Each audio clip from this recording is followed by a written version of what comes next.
Buenas noches. Buenas noches. Buenas noches. Buenas noches, ¿me escuchan? Soy Rafael Chong. Buenas noches, licenciado Rafael Chong. Buenas noches a todos los señores consejeros que hoy nos acompañan y también al público en general que sigue esta transmisión en vivo en el canal de YouTube. Estamos en la sesión del Consejo Judicial Ciudadano de la Ciudad de México. Estamos entrevistando a diferentes candidatos a la Fiscalía especializada para el combate a la corrupción de la Ciudad de México. Esta es la tercera de las entrevistas que llevamos el día de hoy. Continuaremos mañana con las restantes. Y en esta tercera entrevista tenemos como protagonista al licenciado Rafael Chong Flores, candidato a la Fiscalía Anticorrupción. Nos encontramos presentes el consejero Manuel Canto Chac, el consejero Gustavo Escalante Patiño, la consejera María del Carmen Fernández Alonso, el consejero Jorge Fernández Sousa, la consejera Arely Fonseca Sánchez, el consejero Manuel Fuentes Muñiz, el consejero Carlos Heredia Subieta y el de la voz, Eduard Martín Regalado. Licenciado Chong, le damos la más cordial bienvenida y apreciamos su participación e interés en este proceso. Seguramente ha visto que la dinámica de estas entrevistas es empezar con un primer mensaje de parte del candidato, en este caso usted, de entre 5 y 7 minutos, haciendo una presentación inicial de sus ideas, de su propuesta, y después procederemos a una ronda de entrevistas de cada uno de los consejeros de aproximadamente 5 minutos para terminar con un mensaje final de parte de usted, licenciado Chong, de aproximadamente 5 minutos. Nuevamente, bienvenido. Le dejo el uso de la voz para que nos dé este primer mensaje presentando su candidatura y sus ideas generales en caso de que usted resultara electo como titular de la Fiscalía Especializada para el Combate a la Corrupción en la Ciudad de México. Muy buenas noches. Buenas noches, mucho gusto en saludarlos.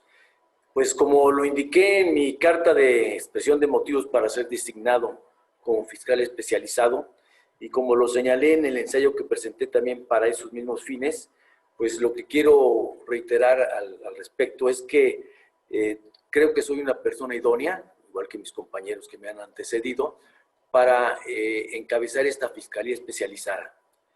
Yo, como ustedes advertirán en mi ensayo, me basé en principio en los análisis que hace Transparencia Internacional y la profesora Ross Ackerman, en cuanto a definir a la corrupción, en cuanto a establecer sus niveles, en cuanto a ver sus impactos sociales y en cuanto a ver las posibles soluciones que se plantean desde la academia. Y después yo, evidentemente, en el segundo punto de mi exposición, lo que manejé fue cómo se dio la creación del sistema anticorrupción a nivel nacional y su reflejo a nivel local en la Ciudad de México, y cómo en función de este tipo de antecedentes yo me planteo los ejes de acción y los temas prioritarios para trabajar en esta fiscalía. Me parece importante resaltar que la corrupción tiene dos grandes niveles, o tiene dos escalas. La escala mayor, en donde unos pocos actores y grandes sumas de dinero se involucran para cometer actos ilícitos en perjuicio del patrimonio de un Estado. Y la escala menor, que son los ciudadanos de a pie, que se ven involucrados también en la corrupción, pues porque practican pequeños sobornos en torno a las multas de tránsito, en torno a los impuestos, en torno a los servicios, en torno al uso de pequeña escala también de los cargos públicos que puedan tener para meter a sus familiares, etc. Toda esa corrupción, tanto la que se da a gran escala, con grandes sumas de dinero, con grandes actores, como la que se da a pequeña escala, impactan socialmente.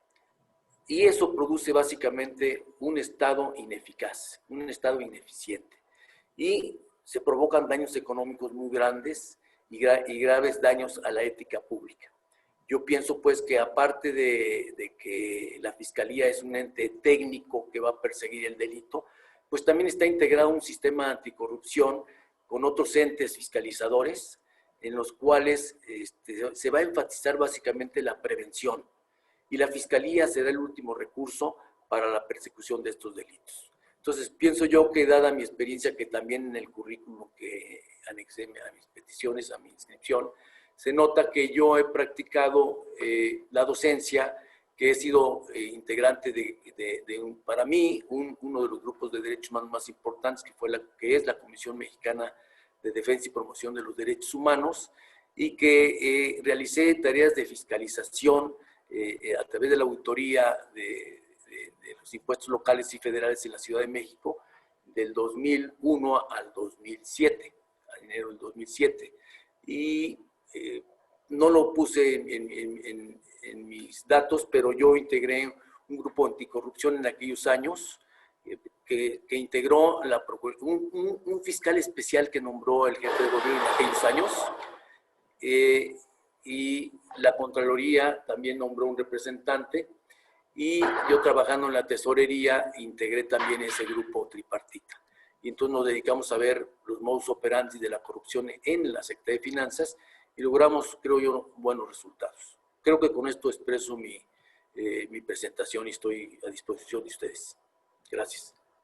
Al contrario, muchas gracias a usted, licenciado Chong. Le damos el uso del micrófono al consejero Manuel Canto Chac. Por favor, consejero, adelante. Muchas gracias, Edward. Gracias, licenciado Rafael Chong, por interesarse en este proceso. Y lo que quería comentar con usted, pues es a partir del perfil que establece la Ley Orgánica de la Fiscalía General de la Ciudad de México para el fiscal encargado del combate a los delitos relacionados con la corrupción. Y tanto en este perfil como en las atribuciones, pues establece el requerimiento de desarrollo de políticas públicas. Sabemos que para un planteamiento de políticas públicas, pues uno de los aspectos fundamentales es la definición del problema. En ese sentido, de ser usted designado como fiscal especializado en el combate a la corrupción, ¿cuál es el problema o los problemas principales en torno de los cuales cree que debe darse una política en la materia? Sí, yo pienso que siguiendo el esquema que manejé en el ensayo, pues tanto en la escala mayor de la corrupción como en la escala menor de la corrupción, tenemos que actuar como Fiscalía Especializada.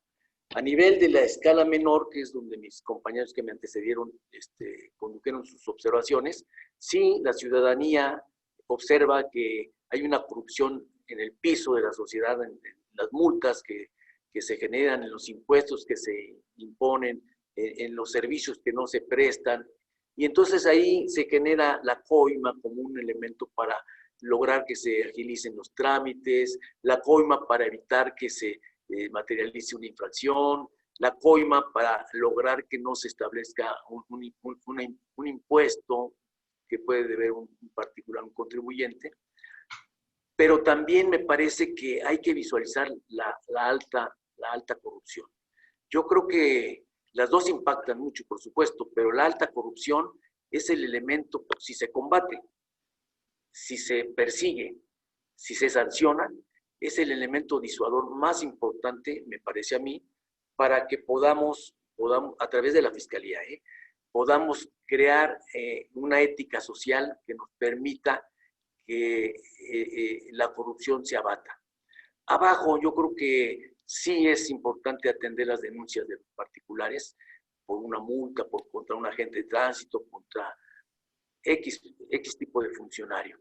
Pero yo creo que hay que vigilar arriba las licitaciones, que son de mucho dinero, hay que vigilar las licencias, hay que vigilar los registros, todos los actos que implican la posibilidad de grandes sumas de dinero y de actores que se involucran con ese fin, ¿no? Yo creo que si logramos en la escala mayor de la corrupción impactar con sanciones penales ejemplares, vamos a provocar una disuasión importante. Y abajo yo creo que aparte de que tengamos que cumplir con nuestro deber como fiscalía, creo que es un terreno más propio de la prevención. Y el comité coordinador del sistema local de anticorrupción es donde se van a generar esas políticas públicas para que se genere también una ética social, tanto del ciudadano como del servidor público, para que se vaya batiendo la corrupción también de abajo. Ese creo que sería lo fundamental en torno a la pregunta que me hacen, ¿no? Muchas gracias, Edward. Creo que me quedan un par de minutos. Adelante, por favor, Manuel. Gracias. Entonces, en ese sentido, y partiendo de su respuesta, en la que usted denomina alta corrupción, habló de licitaciones y licencias. ¿Nos podría decir con base en qué diagnóstico ubica que estos son parte o los dos principales problemas de la corrupción a este nivel alta, como la calificó? Sí, pues yo he trabajado en diversas instancias. He visto a la fecha trabajo en la COFEPRIS, soy el abogado de la COFEPRIS, el coordinador general jurídico y consultivo, y claro, pues tengo asuntos que estoy peleando judicialmente en torno a esa alta corrupción. Evidentemente no puedo dar nombres ni datos de personas físicas y morales, pero me he dado cuenta que en las licitaciones es muy fácil que se cuelen los grandes intereses para lograr grandes beneficios de manera ilícita, ¿sí? Pues no sé, podría ser, tratando de comentarles lo que he visto, lo que estoy viendo, podría ser que en un contrato, ¿verdad? Vamos a imaginarlo así, se compren muebles especializados, por supuesto, muebles muy especializados, sin que cumplan las características, ¿no? Y entonces, en esos incumplimientos que se dan en las calidades, pues evidentemente se presume una coima, ¿no? Entonces yo creo que ahí estamos hablando de cantidades muy fuertes. Y supongo que en la Ciudad de México, evidentemente también debe haber este tipo de corrupción, por lo que nos cuentan los periódicos. Ya como fiscal, pues me abocaría a investigarlos con mucha especialidad, ese tipo de conductas de corrupción de los particulares que se coaligan con los funcionarios públicos para lograr grandes beneficios.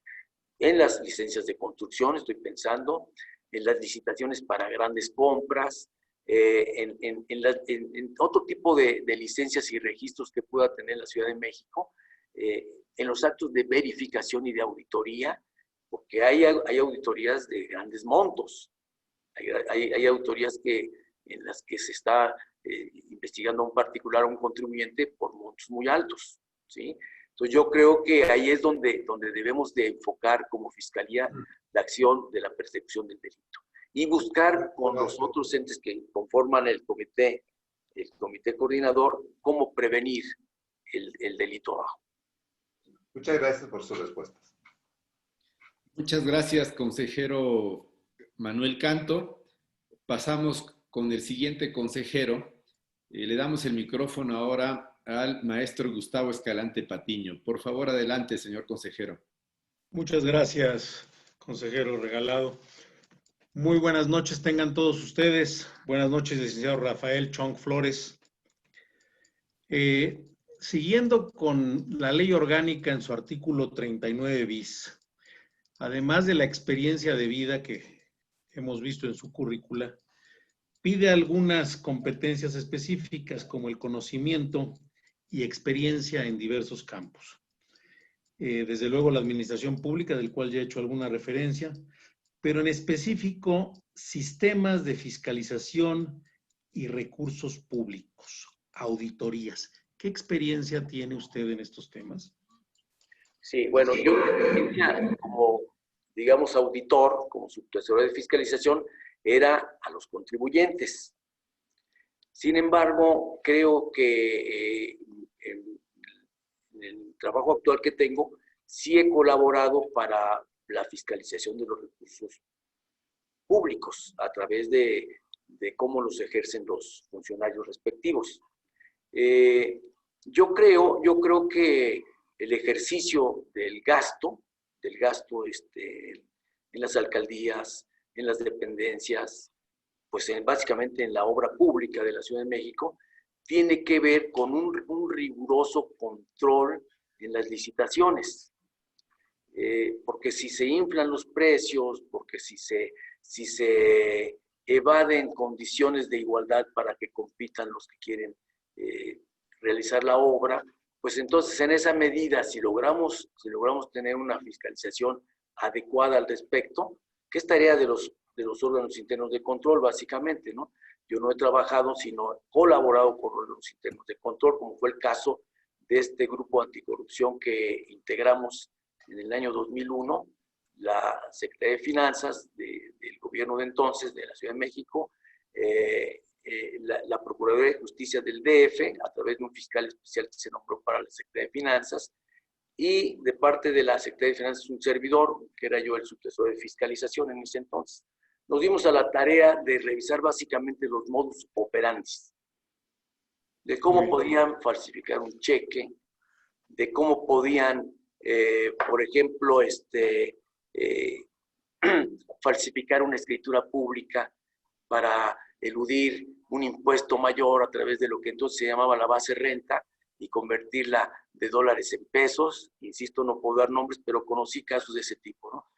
Yo creo que la fiscalización que yo puedo haber tenido en torno directo al ejercicio del gasto, pues no lo tengo, pero colaboré en estos casos que le comento en torno a ello.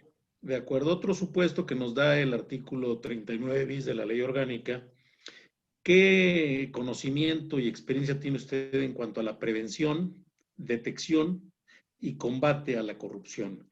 Concretamente en cuanto a los delitos cometidos por servidores públicos.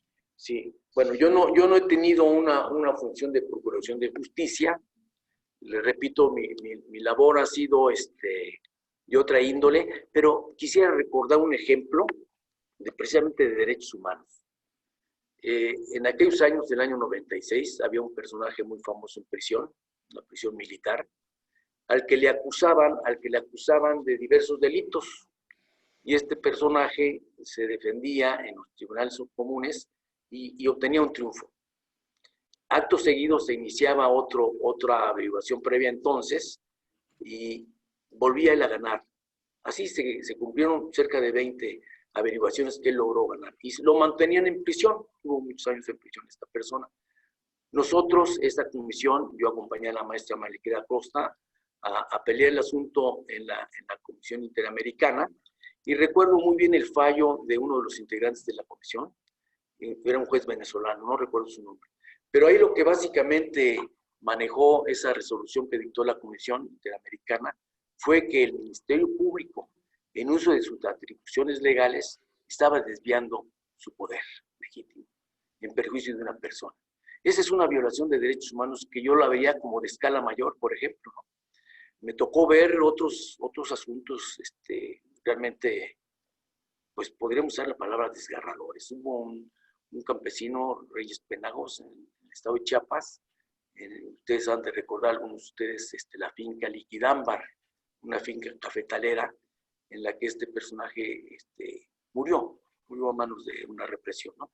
Nosotros también con la maestra Mariquera Costa acompañamos este caso y logramos que la Comisión Nacional de Derechos Humanos revisara este acto pues como lo que fue una ejecución extrajudicial, ¿no?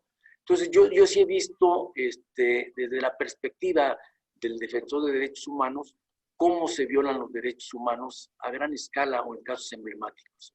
También la he observado en la discriminación común y corriente que hay en la Ciudad de México y en cualquier estado de la República, ¿verdad?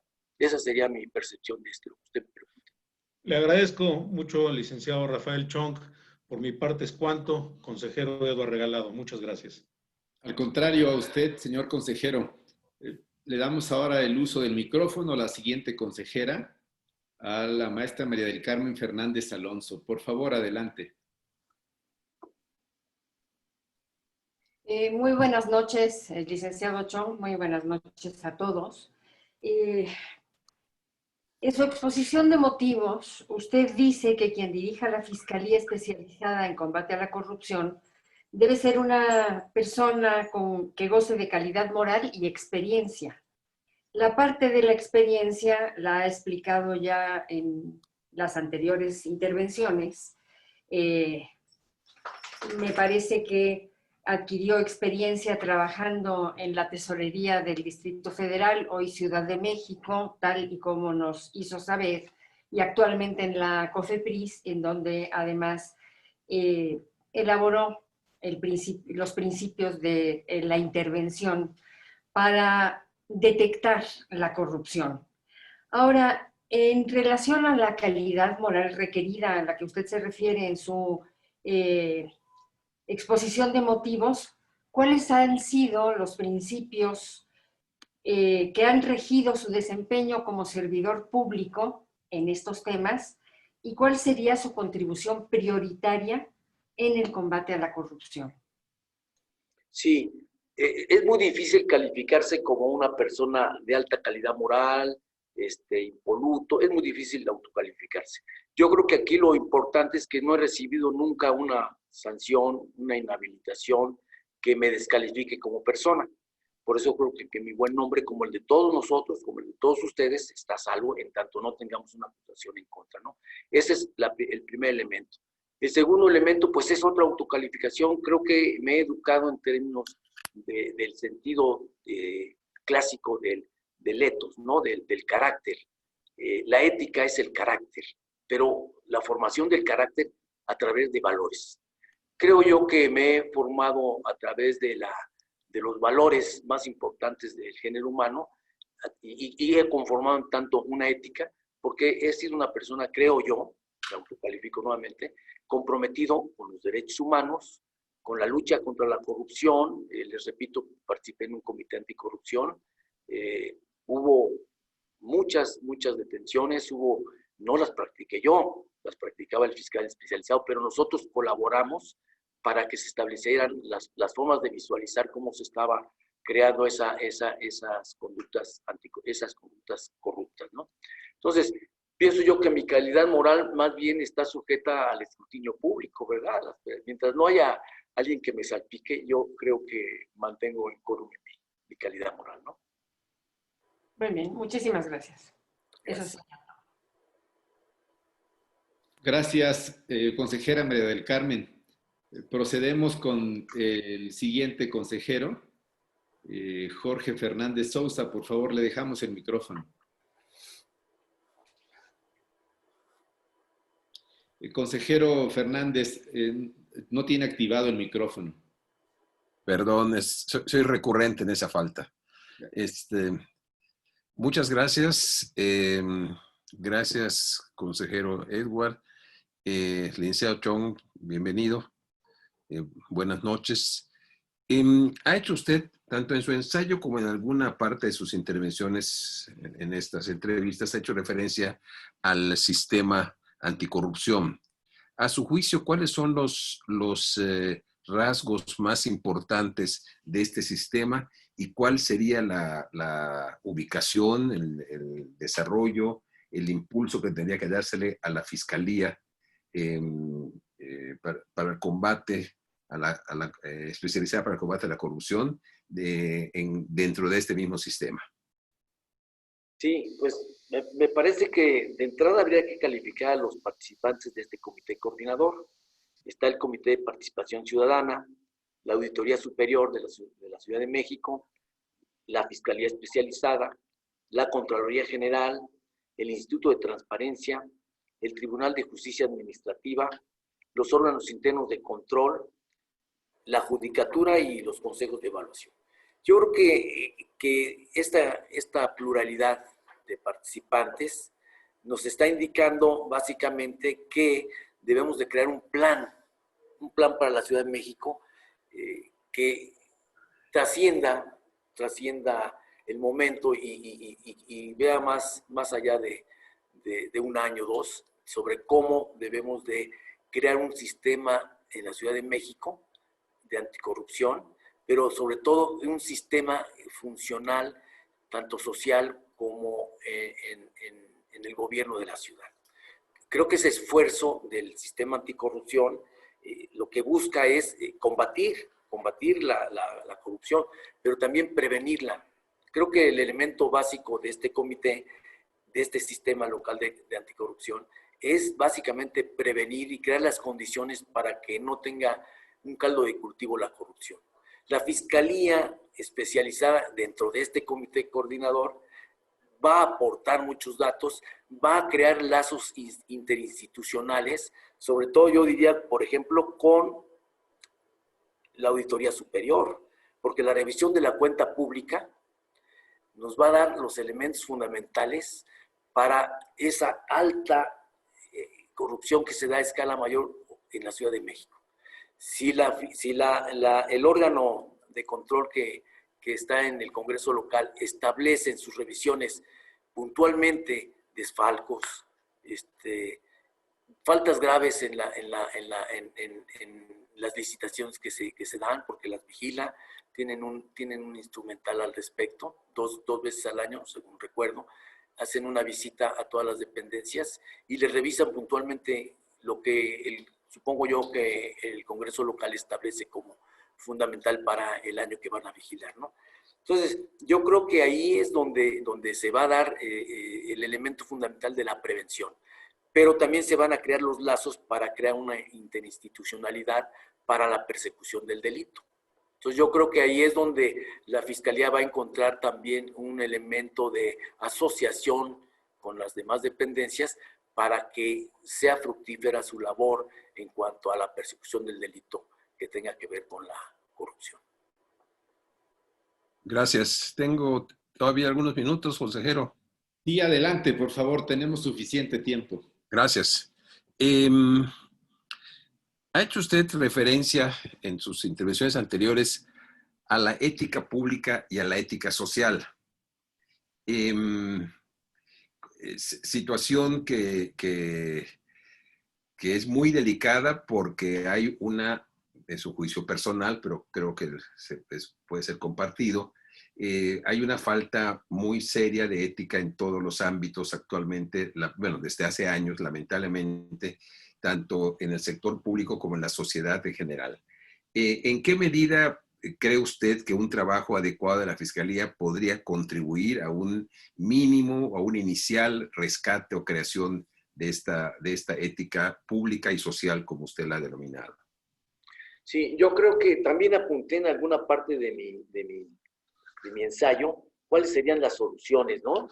Ante el fenómeno que tenemos. Yo creo que ahí lo más importante en cuanto a las soluciones tendría que ver con que debe haber transparencia y rendición de cuentas. Sí, que se materialice esta transparencia, esta rendición de cuentas, que debe intensificarse la participación social a través de los consejos ciudadanos como el que ustedes integran, por ejemplo, barómetros de medición como los que tiene Transparencia Internacional, pero fuertes, notables, eficaces, que tengan presencia en la sociedad mexicana. Observatorios ciudadanos también que generen y le señalen a la autoridad, en este caso a la Fiscalía y a los demás miembros del Comité Coordinador del Sistema Anticorrupción, cómo se encuentran los niveles sociales, los deterioros sociales, para que podamos prevenir bien este tipo de delitos. Y claro, por supuesto, están las profesionalizaciones de los órganos internos de control, ¿verdad? Que deben de apuntar con mucha eficacia hacia los puntos nodales de la corrupción en la Ciudad de México, ¿no? En las alcaldías y en los órganos centrales, sobre todo en los que ejercen gastos y en los que de manera fuerte, como obras públicas, por ejemplo, ¿no? Y también los órganos de procuración de justicia deben profesionalizarse. Mis antecesores señalaban muy bien cómo se puede capacitar, cómo se puede profesionalizar, echar mano del instrumental que tiene la propia Fiscalía local para capacitar a sus trabajadores, a sus profesionales, a sus ministerios públicos. Pero yo creo que también habría que, dentro de la profesionalización de los órganos de procuración de justicia, y en particular de la Fiscalía especializada para combatir la corrupción, dar cursos de ética. Creo que poca gente lo ha de ver manejado.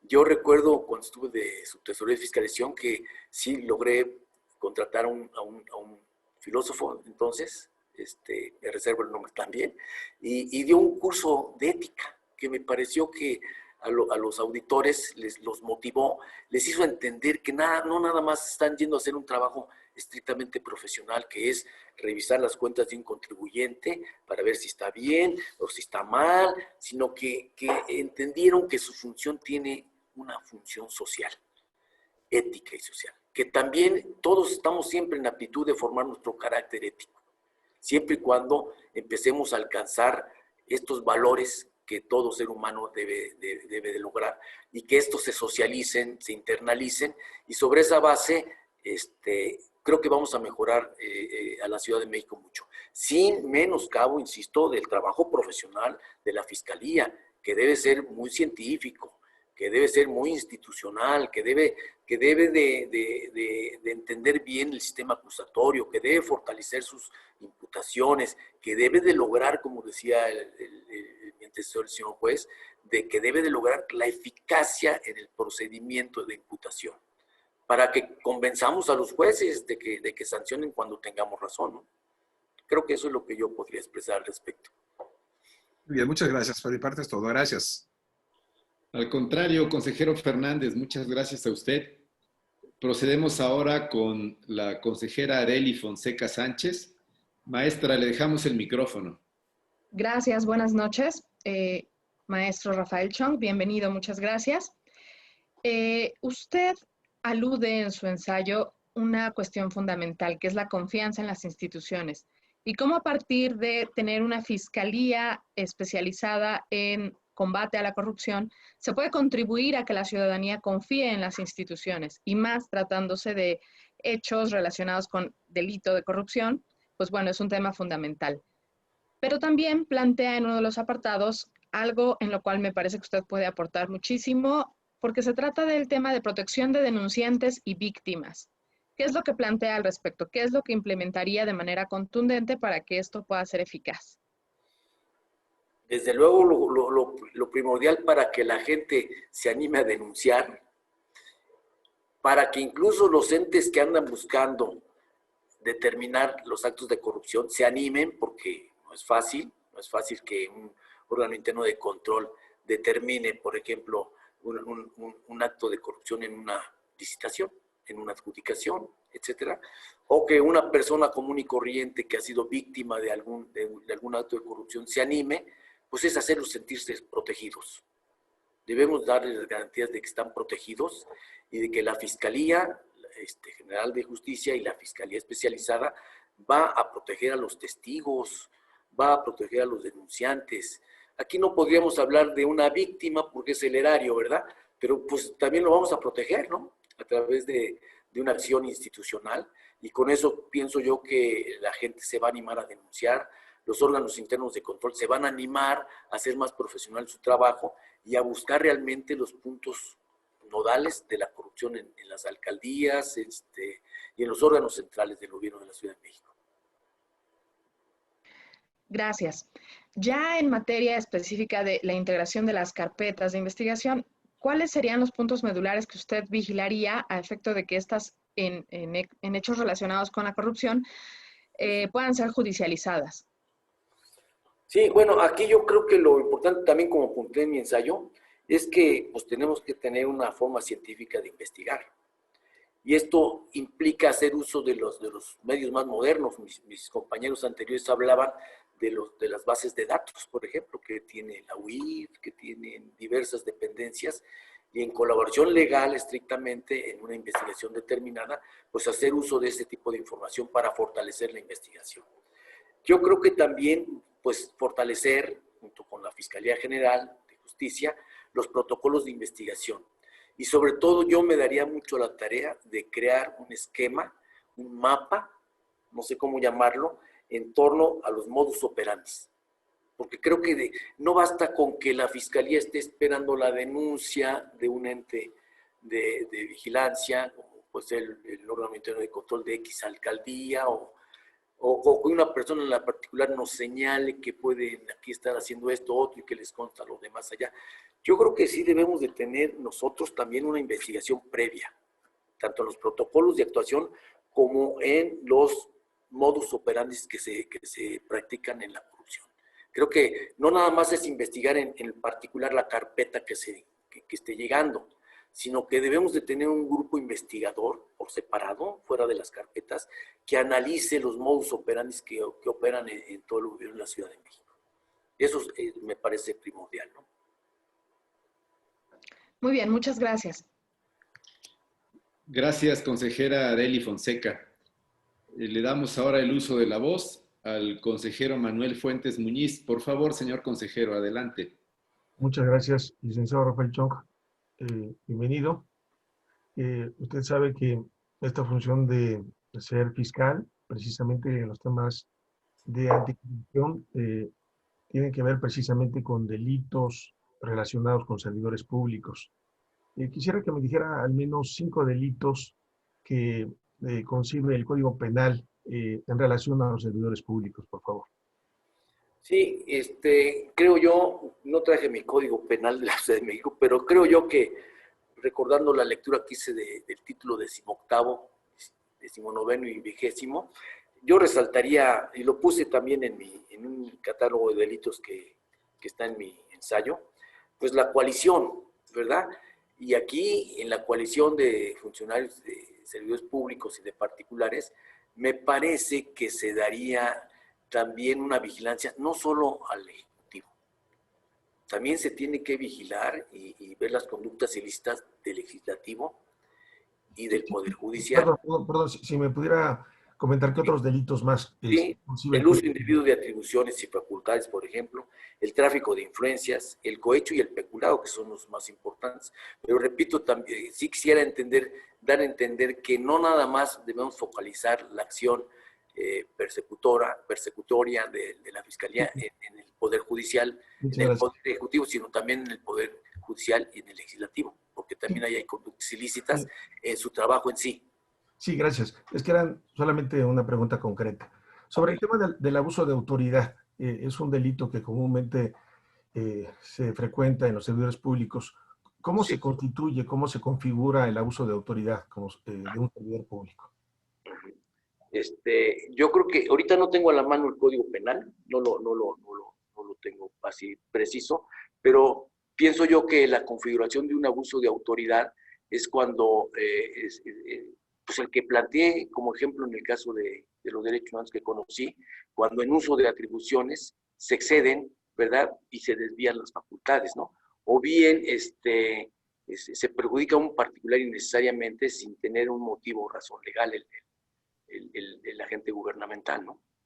No tengo ahorita el texto para leérselo, ¿no? Disculpe. ¿Cuál es el delito que pudiera traer como consecuencia que un servidor público no tuviera derecho a fianza?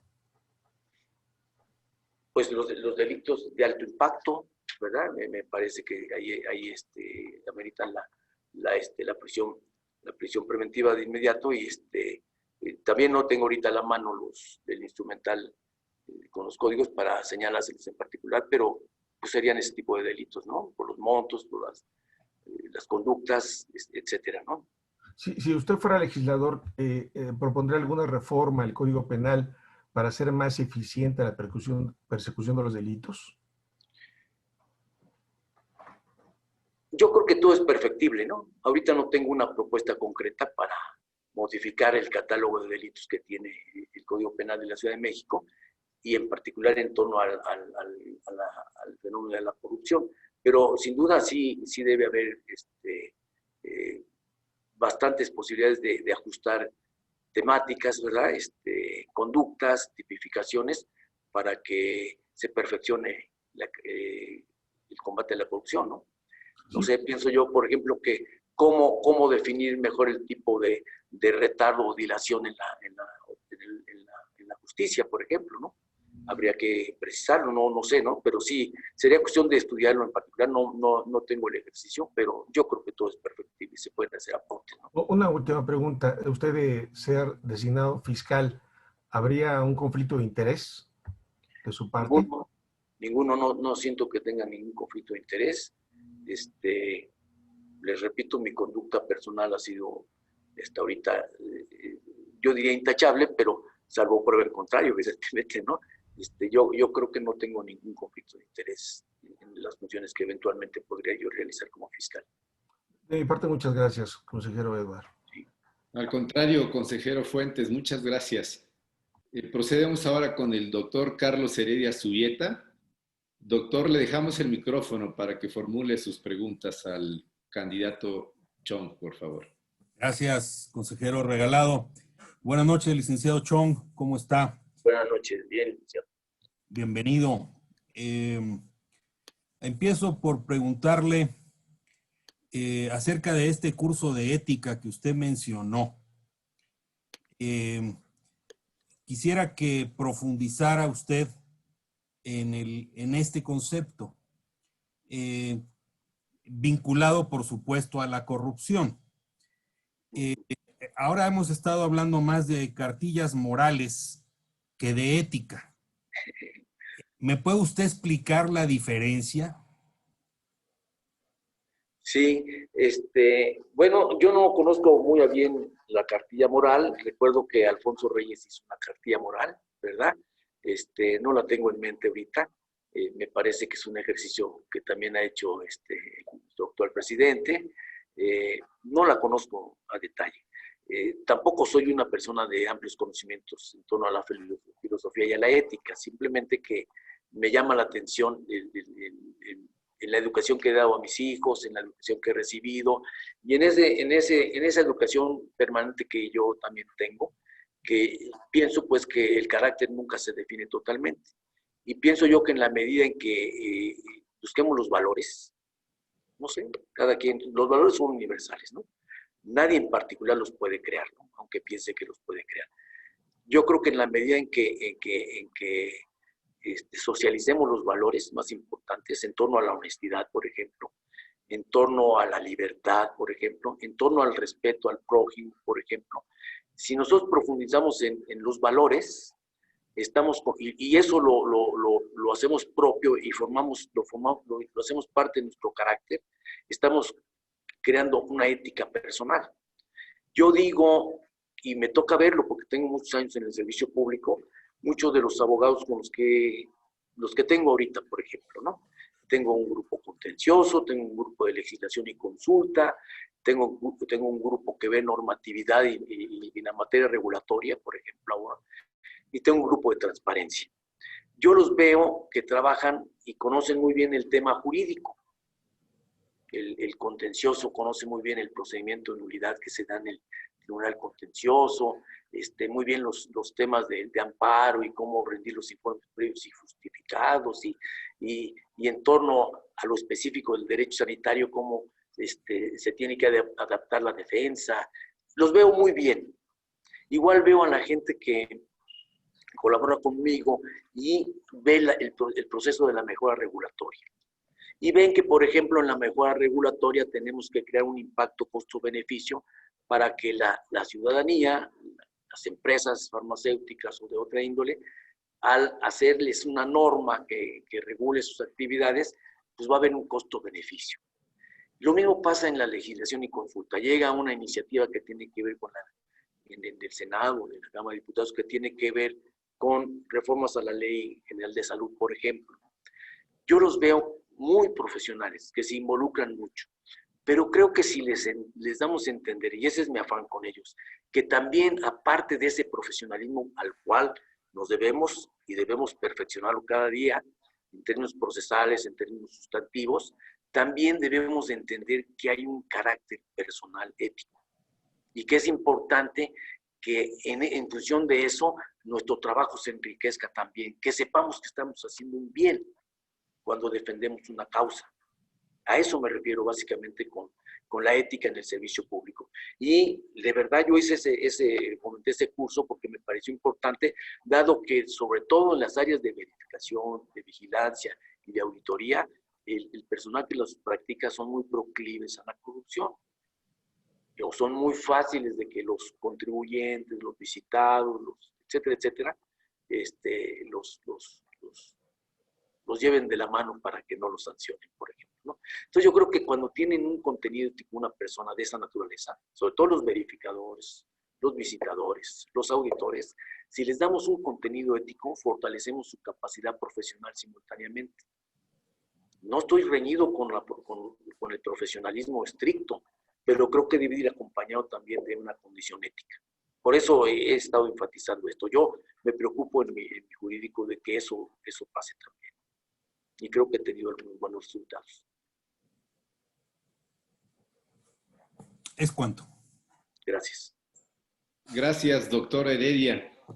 Por mi parte, me parece que los cuestionamientos que le han formulado al candidato licenciado Rafael Chong son suficientes, pero le pregunto a los demás consejeros si quieren formular algún cuestionamiento adicional a los que ya plantearon, aprovechando que tenemos algunos momentos. Señores consejeros, ¿alguno de ustedes quiere adicionar alguna pregunta al candidato Chong? ¿No? Muy bien, muchas gracias. Licenciado Rafael Chong Flores, ¿podemos proceder a un mensaje final? Tiene usted algunos minutos para dar un mensaje, tanto al Consejo como a todos los que nos escuchan en nuestro canal en vivo, aclarando también que esta entrevista y las anteriores y las que haremos mañana se transmitirán como programas grabados igualmente. Por favor, le dejamos el micrófono, licenciado Chong. Sí, muchas gracias.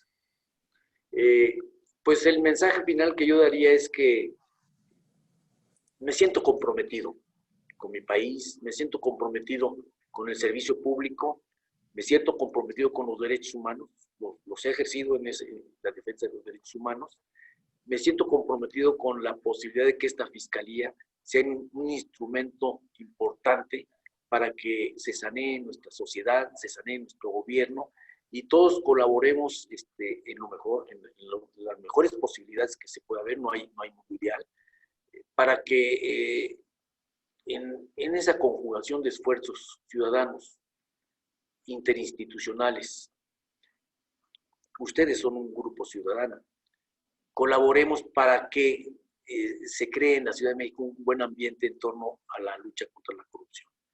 Pienso que yo soy una persona idónea para estos trabajos, pienso que mi currículum lo acredita y pienso que si así fuere, pues me voy a comprometer a fondo con este trabajo.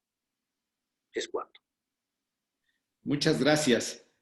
Apreciamos la participación de todos los integrantes de este Consejo Judicial Ciudadano, también la del licenciado Rafael Chong Flores y la de todos aquellos que nos siguen en vivo en esta transmisión. Muy buenas noches, que tengan todos un feliz fin de día. Nos vemos mañana, igualmente a las 6 de la tarde, para continuar con las 2 entrevistas restantes a los candidatos a la Fiscalía Especializada para el Combate a la Corrupción en la Ciudad de México. Buenas noches a todos.